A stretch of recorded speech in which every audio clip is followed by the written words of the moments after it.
Okay, so welcome to our talk tonight, a conversation that's happening between Dr. Amal Elsana Alh'jooj and journalist Jessica Steinberg in honor of the release this year of Amal's book, Hope is a Woman's Name. Really delighted to have both of you with us.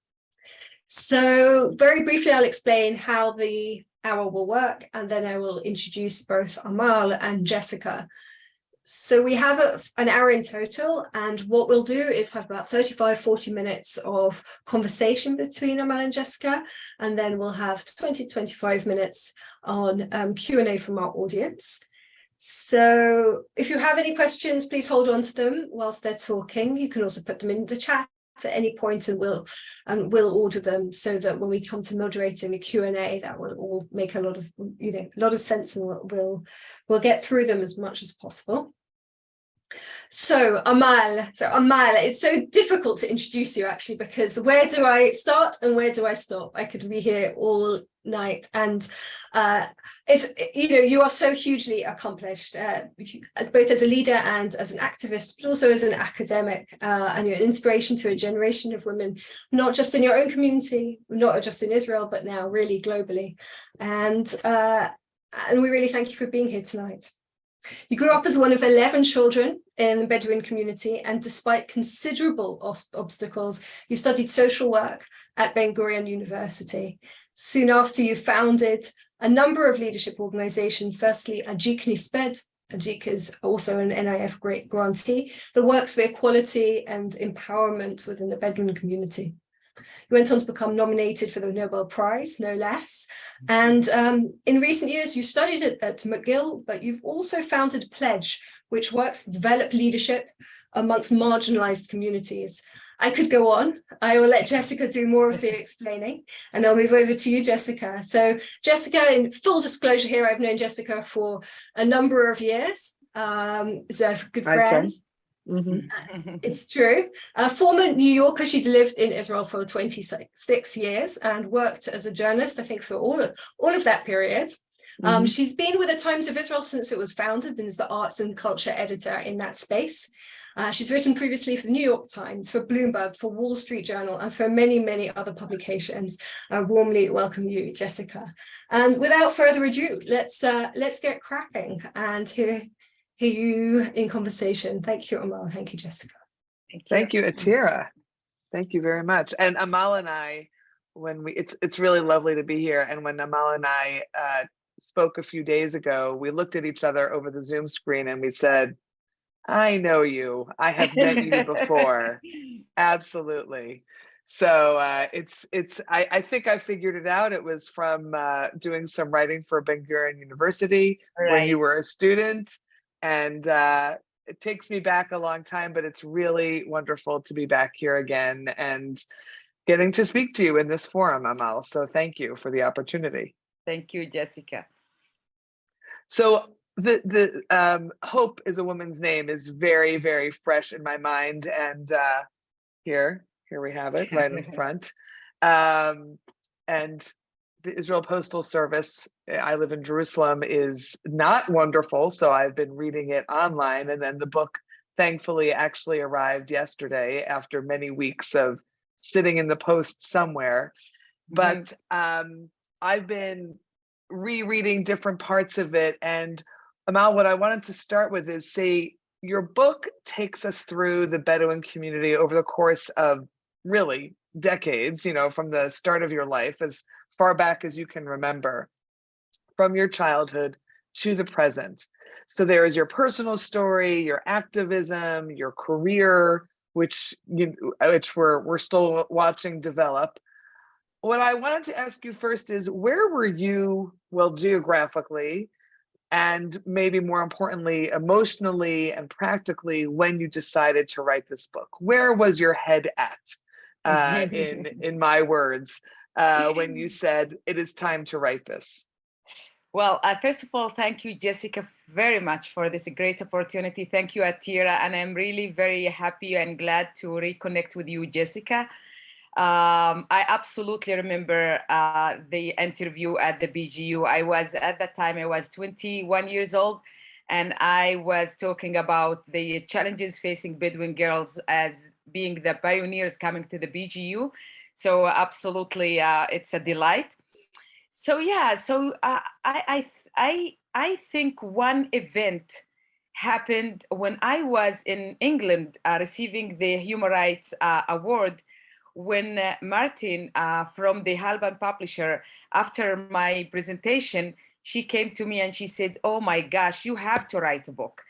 This is something to be written for the generation to know about." And I said, "Well, you know, I am just engaged in my first PhD study, and it's very difficult, and I really don't want to start with this right now, but please remind me every year." And this is what Martin did. She would really send me every June, like June or May, she would send me an email saying, "Amal, what's going on with you?" So it was during my postdoc at Harvard. I was doing my research focused on gender-based violence, focusing on women organization and in the Naqab Negev. And the research was really deeply engaging and very painful to hear the stories from the victims and also from the women who are leading the organizations trying to help the women overcome this issue. And then the corona hits, and then you have no way to continue your research and to meet with women. Everyone felt like that's it, that's the end of the world. And that was the time I felt this is where I want to sit down, because all the things with the research and the gender-based violence and the feelings of a woman in a Bedouin community were all like really emotionally, I was so overwhelmed. And this is where I decided to sit down and write. So it was really something that I felt needed, not because of the sake of writing only, but it's the sake of a healing process, something that I wanted to do with myself, with everything that's happening inside me and outside me and everything that connected together. And it took me a year to write from 8 to 8, like I really did it in a way that, and I wasn't forcing myself. 8 a.m. to 8 p.m. Yeah, and it wasn't really, there was no day that I felt forcing myself.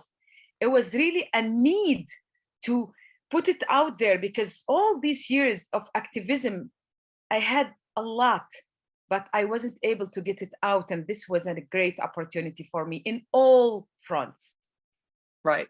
So then, which leads me into the next question I wanted to ask you, which is that, but how did you decide what to cover? Which issues? Because of course, there's your childhood, there's your family, there's explaining who everyone is, the major role that your parents have in your life, but your siblings as well. And then of course, it goes through so many of the different projects and the activism that you essentially were part of from a very young age. How did you decide? How did you hone it down and decide, what am I going to cover? What do I want to have in this?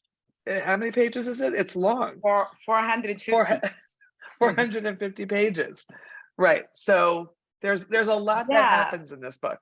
Yeah, I like your question, Jessica, because absolutely I had no idea what are the issues that I want to cover.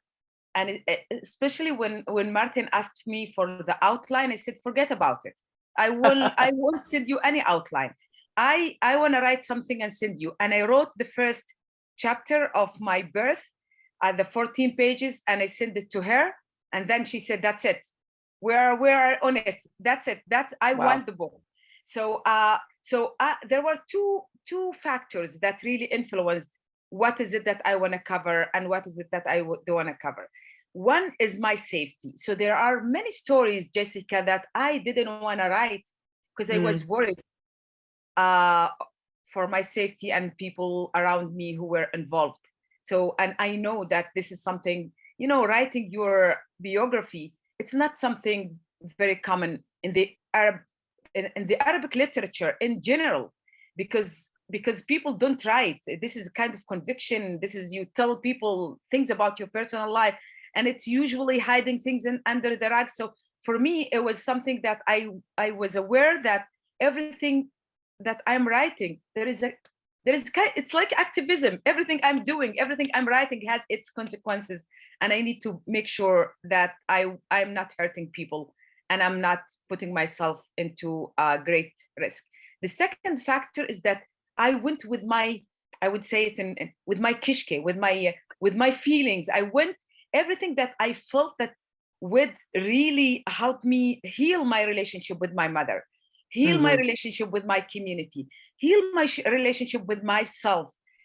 Something that would really get the Western eyes understand that this framing of the women from the Muslim community and from the Arab community are victim. I really wanted to change this paradigm. Also, I wanted to bring myself as a strong woman and not as victim, because all my life I wasn't a victim.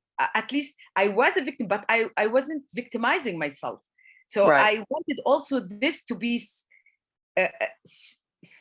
felt during the reading and really counter this Orientalist hegemony of looking at the women from the East as victims who are writing about their culture and traditions and the oppression they are faces from their. It's more complex. It's more than my culture and my traditions and being a citizen of Israel and the oppression and being a citizen of the universe. It's really a complex of all my identities.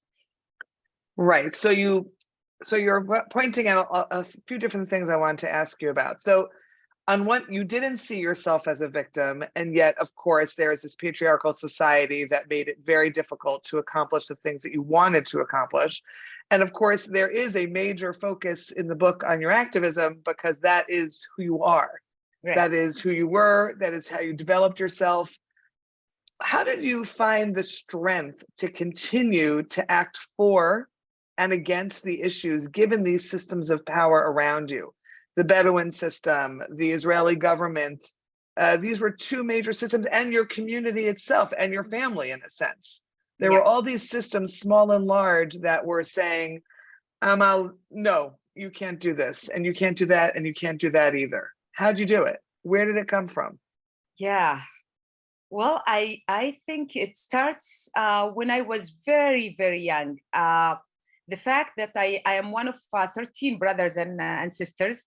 I am number 5 among my sisters. It was a tragedy for my parents. I'm writing, this is my first chapter, actually.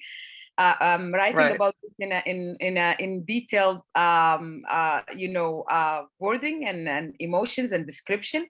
So being born as a 5th girl, knowing that you are not wanted and that your existence is conditional and that you have to prove yourself that you worth something, and it's not a waste of your mother's time and your dad's time. So it was really something that I was born into it when my father decided to call me Amal. So this is the title of the book. Amal means hope, because my father was very sad that he will become the father of the girls, which is really no status in the tribal structure. And my mother was worried that my father will marry with a second wife. And both were worried from different reasons. And here I am, like really disappointing them and what to do with me. So my father called me Amal, hoping God will give him boys. After me, 5 boys were born. And immediately, when I was very young, I heard these stories. They didn't save me from this story. They were telling me every time that we didn't want to have you. And this kind of stories would put you in a place where emotionally you will struggle. And the one who really helped me not really victimize myself was my grandmother, the mother of my dad. And she was my mentor for me, like reading about Judith Butler and Virginia Woolf and Bell Hooks and all these feminist women. For me, my grandmother was really the one that really paved my way in such a way that she said, yeah, the world won't be a place where they're gonna serve you, a place where they're gonna accept you and say, ahlan wa sahlan, welcome, brukha ba'a. It's a place where they're gonna challenge you and you will be very angry. So you have to know how to translate your anger into something that it's positive and that would be very constructive, that would help you really create something that would turn your anger into positive projects. So that's Mhm. my first lesson. And the second thing is that the fact I grew up not in the kitchen. I'm not saying that the kitchen is bad. I learned a lot in the kitchen, but it's not my place, I have to admit. So I like to grow up in as a shepherd from the age of 5, taking your sheep and going to the mountains of Lagia, growing up in this very open space, like thinking that you are the leader, the owner of the universe. I felt it very strongly in the mountains of Lagia. And knowing the responsibility of taking care of 50 sheep and knowing that the milk should be enough for everyone. So you have to graze in the right area. So you have to strategize, you have to, and all these skills as a shepherd really helped me really not only becoming more patient and having amazing skills and communicate, and leading sheep is the same as if you lead people, the same skills and leadership, you will need both. And the values that I got from my family to love the people and be open. And then immediately at the age of 14, I start teaching women reading and write. And this, as Paulo Freire taught us about adult education, and you read this also in my book, I learned a lot from teaching women who are older than me and who are like have the control over me. And all of a sudden we have equal authority. I'm the teacher at the age of 14. So this also taught me power relations and how to manage and juggle this power relations and dynamics. So I think I got a lot of strength from working with old people who really admired my work and looked at me as their hero, especially the women in my community. Knowing from my mother that if I want to work with people, I have to start from where they are. And there is a chapter called Jaddati and Karl Marx, my grandmother and Karl Marx. And people would read and say, what is that? What? Her grandmother never went to school, and all of a sudden, Jaddati, my grandmother, and Karl Marx. And she was the first one to teach me what does it mean, the mean of a production, and that we women have to produce to be able to be partner, and to have a decision-making power. And so she was the one to teach me when I started the embroidery project with Lagia's Women Organization. So my strength is absolutely Jessica, from my family, from my love to the people, and my belief, and my feeling of injustice around me and against me. So I was really looking at the fact that my mother would give the small piece of chicken to my brother and not to me. And I would jump on my brother and take that piece of chicken. And my sisters would look at me and say, she's crazy. It's only food. Why would you fight?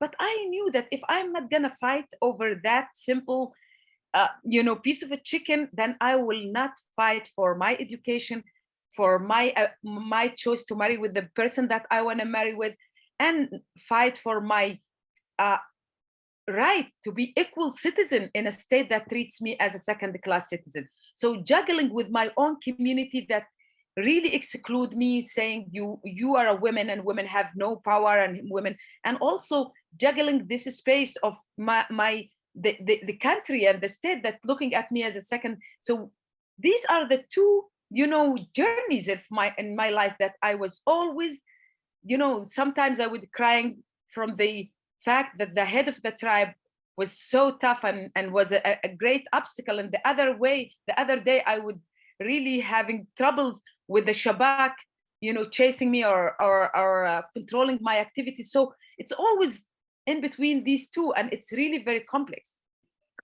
Right. So you touched on your grandmother, who is such a major person in your life. And then there's, of course, your parents and your father, who from reading the book, he struggled with you, but he actively struggled to understand you and to hold you and to really give you wings, in a sense, as much as possible within Bedouin society. How do you think your father, who was not an educated man, right? Although definitely did better, it seemed to be, over the years of your childhood, there was more chicken to go around the older you got, right? But how do you think your father specifically was able to understand you and support you? Where do you think that came from? Yeah, well, I like the phrase you put, Jessica, who gave me the wings. Absolutely, my father gave me the wings.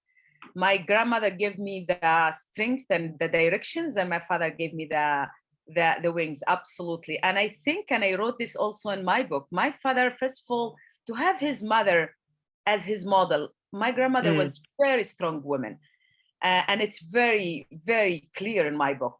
But the other thing, my father, when he was at the age of 12, 13, he was sent by his dad to work in the center in Rehovot area, in that area in Israel. And he was working for an Iraqi Jew who really was a very open-minded father who really supported the education of his daughters and the relationship between his kids. And my father was looking at him and saying to himself, oh, when I grow up and get married and become a father, I wanna send my daughters to study, and I will be someone who will send his daughters to schools. And that's exactly what I did when my sister Basma, that she's also very strong in my book. Yes. She wanted to study in 1981 as the first Bedouin to go to the college in Beersheba, the K college. People around him, not from far away, but my father's cousins, Right. they Mhm. put sugar in my father's truck and they blew it up, and that was the price of my father going against the waves and trying really to provide his daughters with a right education. So my father really paid the price, not only with, like, for me, he started with Basma, my eldest sister, that she later in 2000 became a principal, the first Bedouin to become a school principal, and the whole tribe went into strike for a whole year only because they thought that she's not capable of leading the school, and now she's like 20 years leading the school in the best way. So it was my father who really got a strong mother that really modeled after her, and also his own experience and exposure to someone from the Jewish community in the center, the Iraqi community, that was really treating my father in a very nice way and almost treated him as his son. And he saw the family and what they are doing. And I think that both factors absolutely influenced my father's views in the world. And he was really a wise man, because every book I was reading, he would ask me about the book. Even when I was grade 7, I remember reading Thousands Nights and Night, the three books, like 4,000 The pages. series. Every day I would read, and he would discuss it with me. So he was really he is a wise man. He's still alive. He's 83 years old, and he is super wise man. It sounds like it.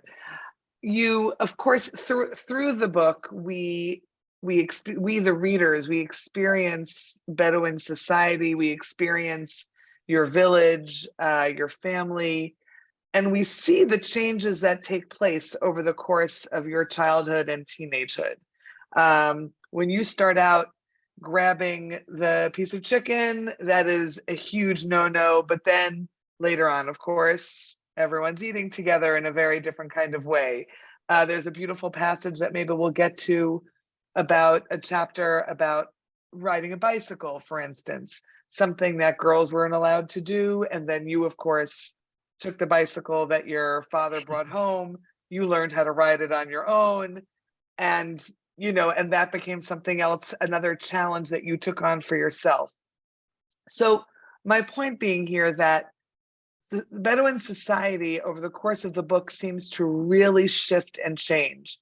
Your sister went to college, you went to university, other siblings, you all go on to have degrees, and obviously, and that happens in larger circles around you.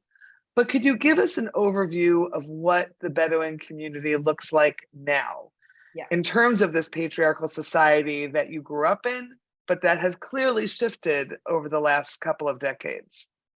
Yeah, absolutely. Yeah, there is really a very a drastic change. I would say it is drastic change that happened in the Bedouin community. So just to give you an example, we're talking about 300,000 Bedouins living on the Negev area, who are making 30% of the total population in the Negev.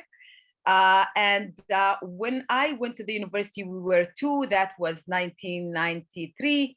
Today, you are looking, just think about education. Today, you are looking at the Bedouin community. You see hundreds of young women studying at BGU, Sapir College, Akhva, and also abroad. And you look at Soroka Hospital, it's not anymore something unusual to see a Bedouin nurse wearing her mandil scarf and walking around. You see all these very positive changes happening in the Bedouin community. And I would say this goes back to two major factors. One is the work of civil society organizations. And here I have to say that it goes back also to foundations and organizations like the New Israel Fund, who really believed in civil society and what they can do to really promote communities. So for me, it was something that I started very early to I established the women organization, get support from the New Israel Fund, and started the adult education program and other women employment, the campaign against polygamy, all these programs that I'm writing in details in the book.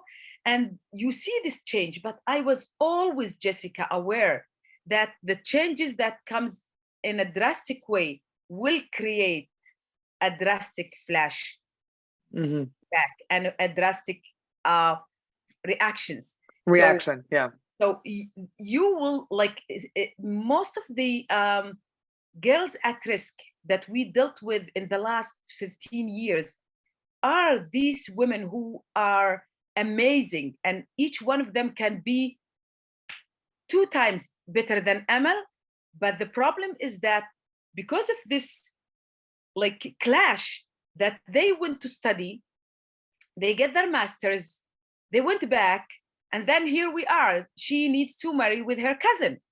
So that cousin is sometimes unemployed, never went to university, and you here trying to create a healthy family with people like a man who is not educated, a woman who is really knows everything and knows exactly how to say no. So the case of women at risk became one of the big issues that we are dealing with. Some of them really left the country. They are England and Canada and many places, and we lost them as a community. So it was clear to me that this drastic change will create this clash and a conflict. So in any way of social change and community building, we have to be aware that if we work only with women and leave men behind, we create a conflict between men and women. And if we work with the young generation and leave the old generation behind, we create gaps. And it's really to be holistic change. And this is the way I did the programs. It has to go parallel. I'm not saying that the women and the men will react equally and the same way to change, because we women know how to go further. And the men, sometimes they hold back because we will benefit from the change, but they are losing, right? When it comes to who is the one that will gain more power in this process. So in the Bedouin community, I would say internally, yes, there is another issue that we are facing these days, which is violence and organized crimes, and internally, and we are talking about 92 cases of people who are killed inside the community. And this is, again, I call this the swing syndrome. The swing syndrome is that syndrome that shows you all these successful people in Rambam, the doctors, the nurses, and this amazing story that you tell people, see, where are we today, the progress. But at the same time, you see all of this, crimes and the killing and the tribal fights and all this very negative. So these are two exist because of the drastic change. And it's like this, it's a swing. It will settle. It needs another 10 years, I'm sorry to tell you, We're in a tough situation now. Very difficult. Yeah. Absolutely. So it'll take some time. So until this swing balance itself and rest in the middle, hopefully in the left side, I would say. But in terms of the situation of the Bedouin community, we are still, when it comes to the government, policies are not right. Policies not where they are need to be. Very very negative when it comes to the Bedouin community. I always say that the most unsolved issue is the land, and the government still not doing any efforts to understand that the Bedouins are not going anywhere, and it's for the government to decide with the community what the situation and the dispute on land has to be. And until now, we see they put Jewish, like Haran, on the land of people who are not yet settled their land with. Why is that? The Bedouin are not going anywhere. You either treat them as people who are citizens of the state, that they will contribute to the good for everyone, or they will be the one who are oppressed, victimized, angry, and then you are wonder why the young generation is very angry. Well, I do understand why the young generation in the Bedouin community is very angry, because many years of exclusion and many years of poverty, what do you expect? And when I was talking about this 15 years ago, I was saying, please, guys, I belong to this generation that I'm an activist. I'm doing everything within the framework of the law. Every demonstration that I planned, I went to the police station. I issued them permission. I was talking with the police that this is what we are doing. And I said to people like the audience of the New Israel Fund and all the Jewish community in North America, saying to them, my generation is doing this within the system of the law. I don't want to be one day standing in front of my kids, accomplishing my accomplishment and achievements are zero when it comes to the government and the relationship with the Bedouin community. And my kids would look at me and say, oh, mom, you did it all in within the concept of law, and you respected the system. Right. See, what are the achievements? And I'm telling you, Jessica, this is what happened last year. I was teaching. I took a year off. I taught at the Hebrew University. I took my two kids who are at that, they were 19 years old, high school graduates, and I wanted them to volunteer back. So they went to Ajik and they volunteered with a group of Jewish and Bedouins together in the Jewish community and in the Bedouin community. And my idea was to bring them there because I wanted them to see there are good things happening, and that the news is telling them everything is bad. I want them to go back and see that there are Jewish kids who are volunteering for Bedouins, and there are Bedouin kids who are volunteering for Jewish kids, and there is a future. And all of a sudden, Sawa event started, and everything went against all my plans, and my kids were put in this situation looking at me, hey, mom, are you serious? Do you still believe that Israel cares about the Bedouin? So I really don't want to go into that path. I want to keep my hopes up, and I'm still keeping my hopes up that despite the right-wing government that we are seeing today, something will happen, and I really count on the North American Jewish community. I really count on the left wing to raise their voices. The right wing so far really raised their voices very high, and the left camp is whispering. Why should we whisper? Why? We have to stand up and raise our voices very high to say that this is what democracy is all about. The minority rights, the people who are living there as equal citizens. So these are the messages that I want this to come across, not only in this presentation, but also you see it clearly in my book. Amal, you are in Montreal. You write about this place and the place and the people, your home, your homeland, your family. That is, it's so clear from reading the book that you can see sort of every corner, every shed, every house. You can see everything sort of in the scene in front of you, but you're living in a very different place. And I'm wondering, what is it like for you to be so far away from this community and family and people that on one hand drove you crazy. You had to work very hard to get to where you wanted. On the other hand, I'm sure there's a bit of relief there to be in a different place and not have to struggle with it all the time. And, you know, and now you have this, and of course, you know, right, you spent a year at Hebrew U, but what does that mean for you actively in your life right now? Where does it put you? Yeah, well, you are challenging me now. I was hoping that you would ask me this question, because this is a very big challenge, and it's really very painful. That it's not that only my people chasing me. It's also, like, in a way, it's like the government, and I was hoping that after many years of creating programs together with the government and showing them it's happening, and then the big disappointment. So for me, it's these two systems, absolutely. But at the same time, I'm away from people that I love. I'm away of people that I believe in. I'm away of people that are very warm and very supportive in many ways. And because I did my work in a way that I never, you know, came as someone who really stand against my people. I always navigated to make the change happen, because it's the end of the day, it's their life. And for me to be away, I wrote this in my last chapter. I was thinking this will be only 3 years, saying, oh, I will do my PhD and go back. It's like the shepherd taking a rest, shepherding my community and shepherding the government. The shepherd wants some rest, but it's not. But I'm not far from the issues in my community. I just wrote, Right. 3 weeks ago, I wrote a letter to, before the election, I wrote a letter to Yair Lapid about violence in the community.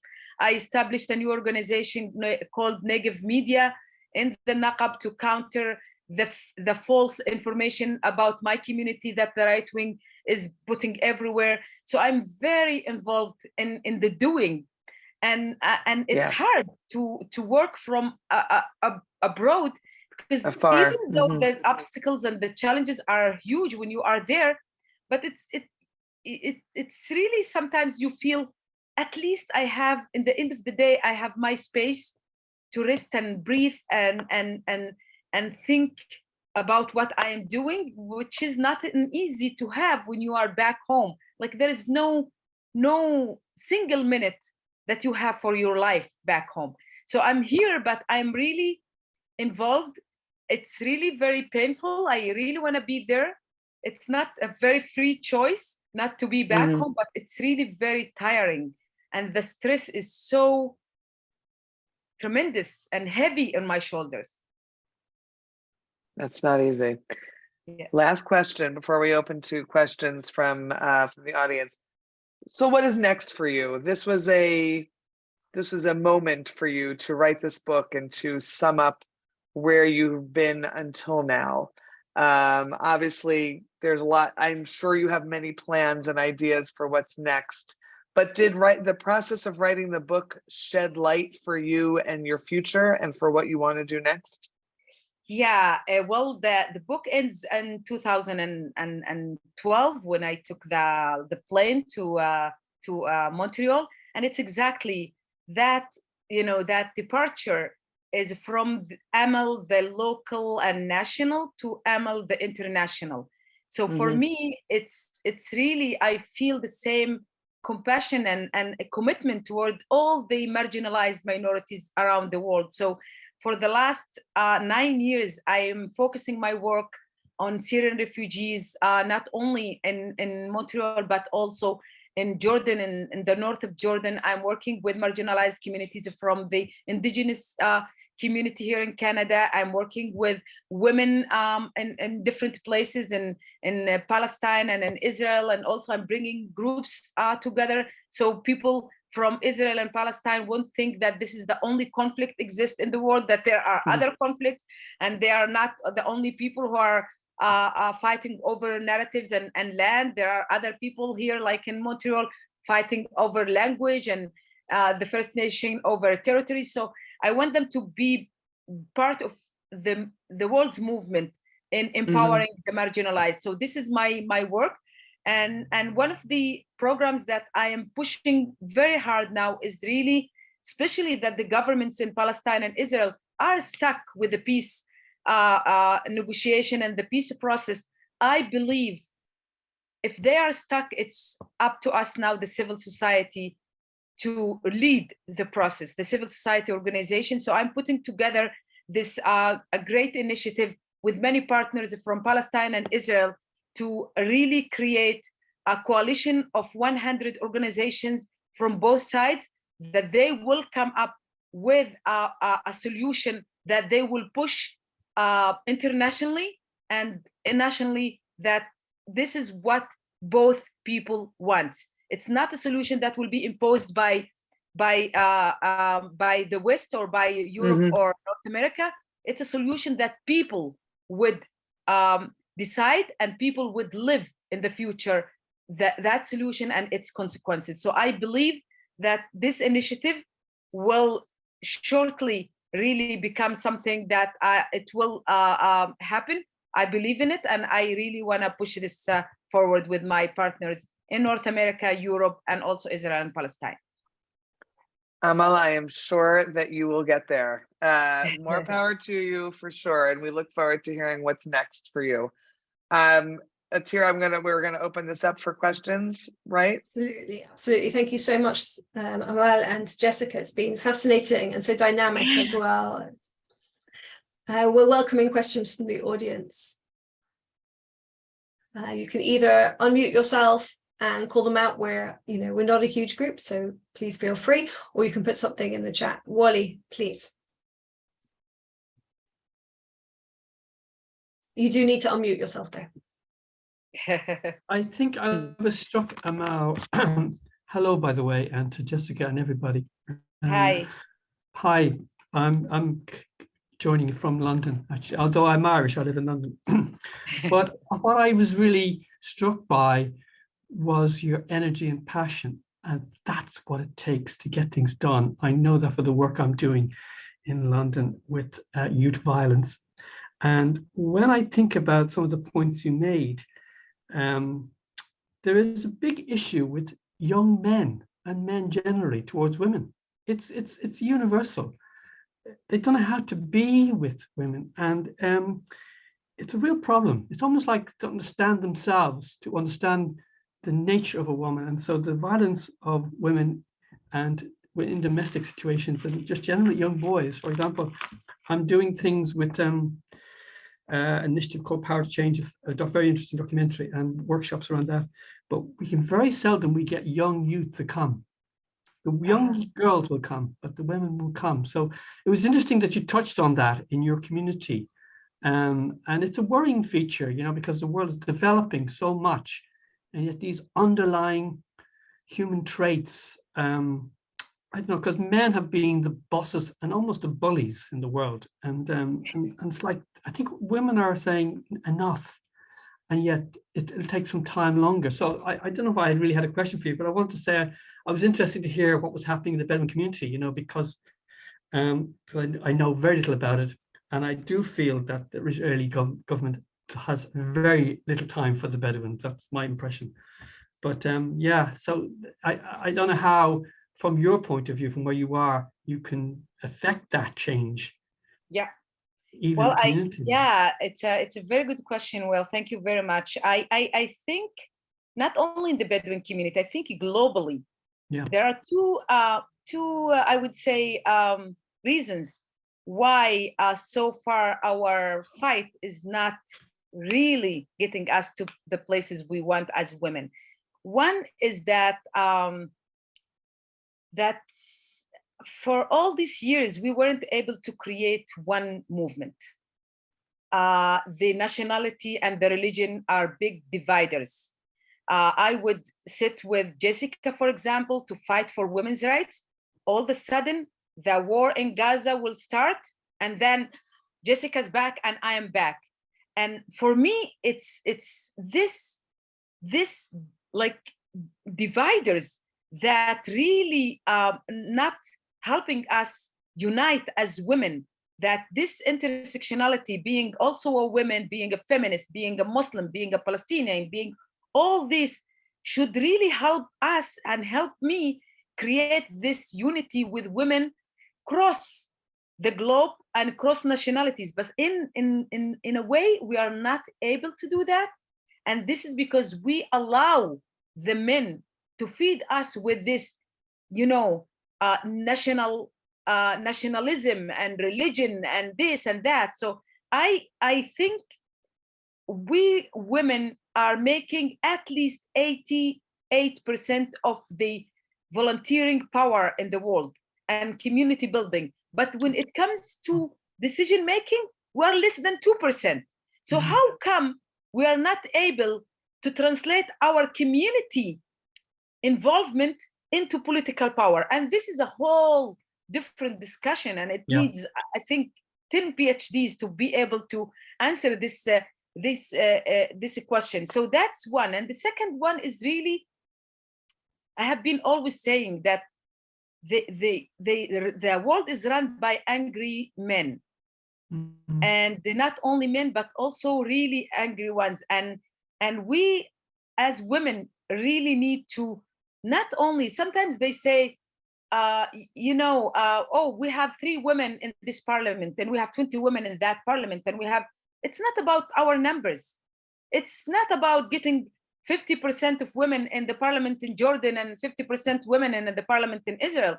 It's about changing the whole game. I don't want to use the same soccer field and just have 5 new players in that soccer. I don't want to play soccer. I want to change the whole game, because the soccer game was designed by the men. So even if I put 12 women and 11 women in this case in the soccer field, then they would play the same game as men, that determined by men. So for us, we have also to change our mindsets and say, we don't want to play that game. We want to change the game. It's not only about numbers and how many women are here and there.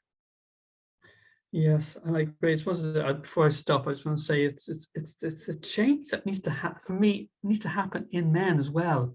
That change, and it's slow. I would say it's slow, Amal.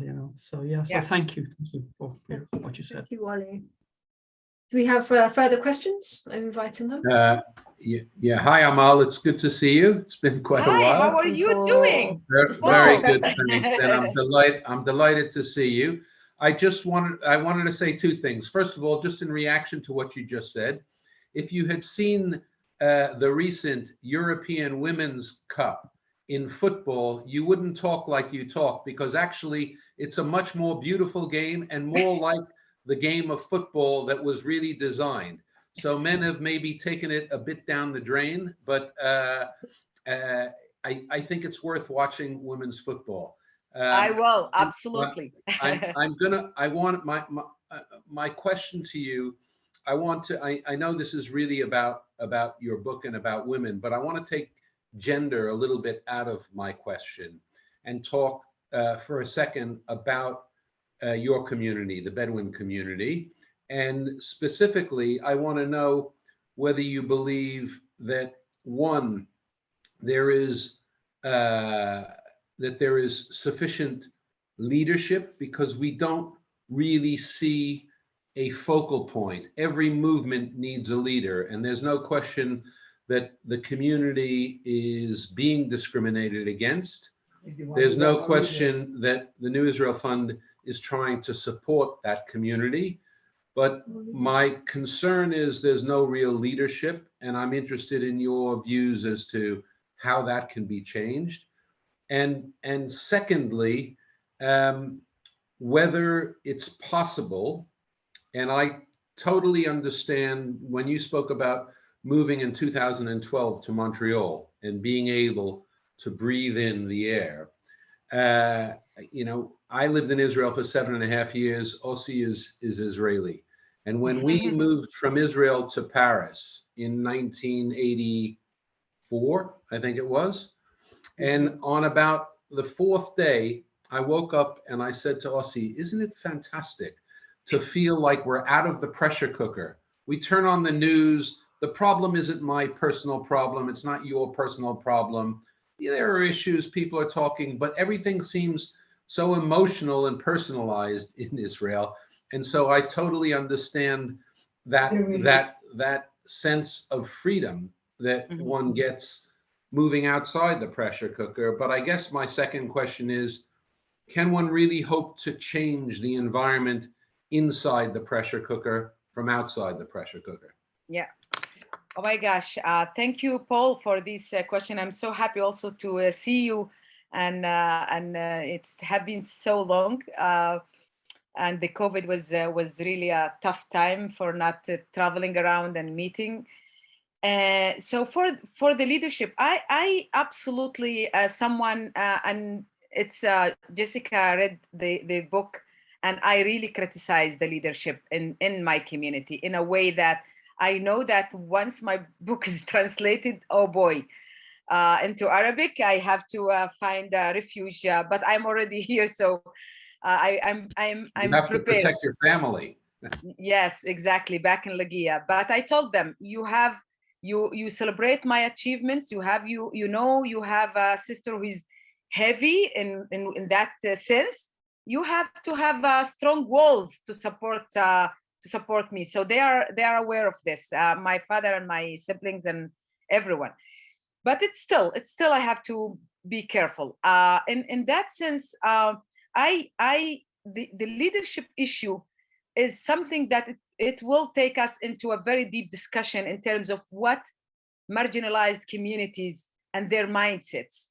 And when we talk about marginalized communities, they were oppressed for many, many years. One of the main issues is leadership, because everyone who stand up against this, people who live and internalize this oppression, will grab him down. And that's from one side. And the other side is that the government and the system and the institution will try to do cooptation with this kind of leadership. So you want to kill a community, kill their leaders, make that leader looks like a traitor, make that leader looks like someone who is not kosher, make that leader and I faced these things. I was many times, and it's in my book, where the Shabak was trying, I was in a supermarket and the Shabak guy came and I said, what you want to speak with me? You have an office, call me. Why would you be in a public space with me just to burn my name and my reputation and my community? So there are many games that really played by the system, by the institution when it comes to leadership. And at the same time, internally in our community, you see that everyone that stands to be part of the solution, people will block because, oh, you want to remind me that you are better than me. No, we are all equal in this shit. So stay in this place, because victimization so far is a place where I can be passive and no one asked me to do something. So why to how you say that, to stir the pot?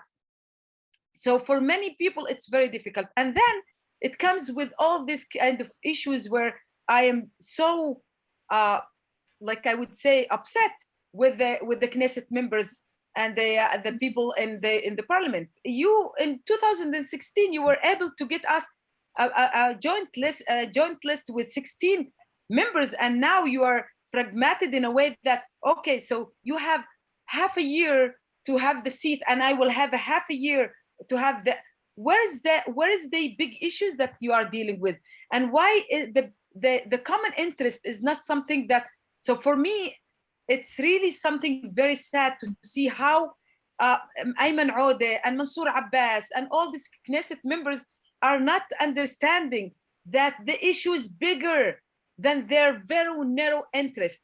And unless and every time we want to criticize them, they remind us, oh, you are criticizing us exactly like the Israeli right wing criticizing us, and they shut our mouth. No, we are criticizing you because we are criticizing you because you are not doing the right work. And it's not because I am following the right wing criticizing you and trying to destroy the leadership. So please don't sell this to me. It's like exactly when I fight against the men who in my community who abuse women, and they would say, oh, Amal, stop fighting against the men. See the house demolition, and it's happening against men and women. So let's start with house demolition and then let's fight for women's rights. No, it's the same fight. And we have to fight both.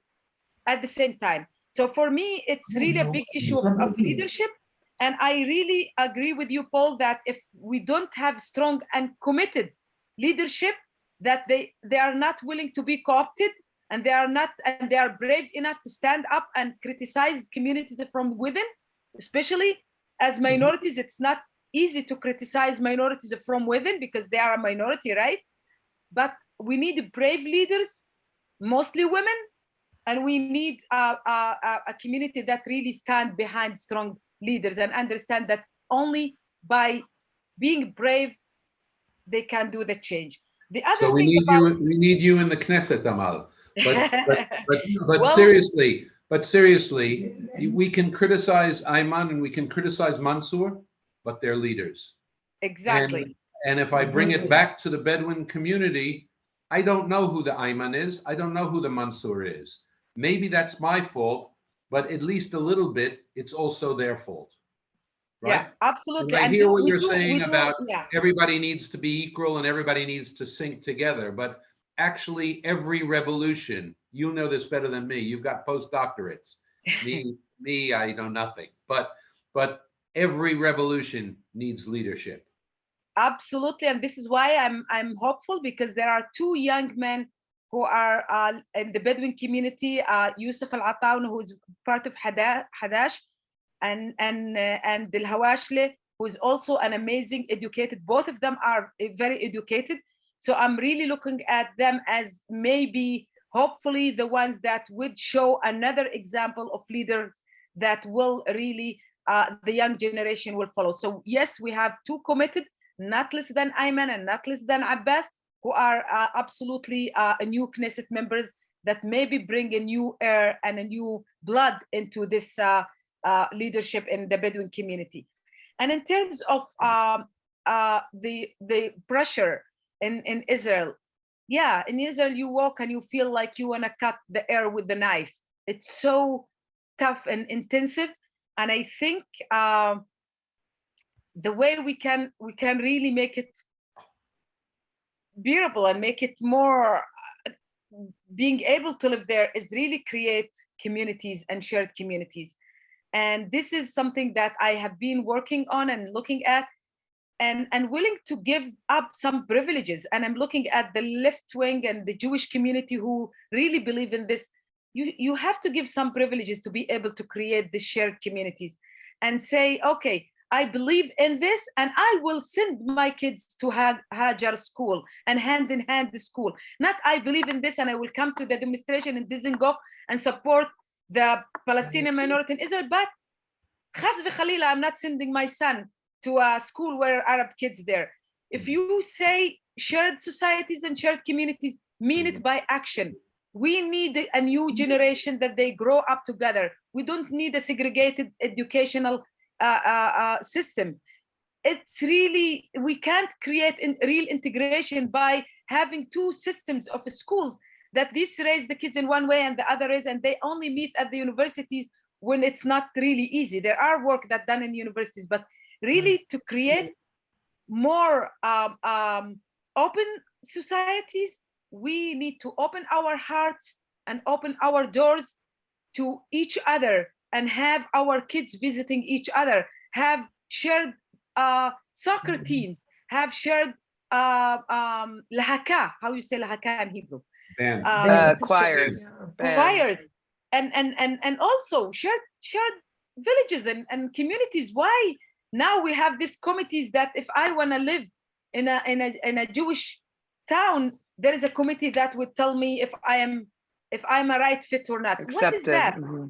So it's really that's the only way we create a society that it's more open, more diverse, and more inclusive. Thank you so much, Amal. And sadly, it's time to close the session. I can't quite believe an hour is over. It's been so vibrant. It's been searing. It's a phenomenal conversation between the both of you. And there's a couple of things that are really sticking in my mind, and I want to just close with that, although you have also just demonstrated so much hope and so much clear action. The way that you said that we need as communities to raise our voices and to say that this is what democracy is all about, something something at NIF that we're talking about all the time at the moment, but it's work that we do together. So that's the first thing. And the second thing is really, as a feminist, about the fact that it's not about numbers, it's about changing the game, right? The whole game. And we need to remind ourselves of that. I think those two things, we can hold it in our heads and in our hearts as we move forward. And thank you everybody for joining us tonight.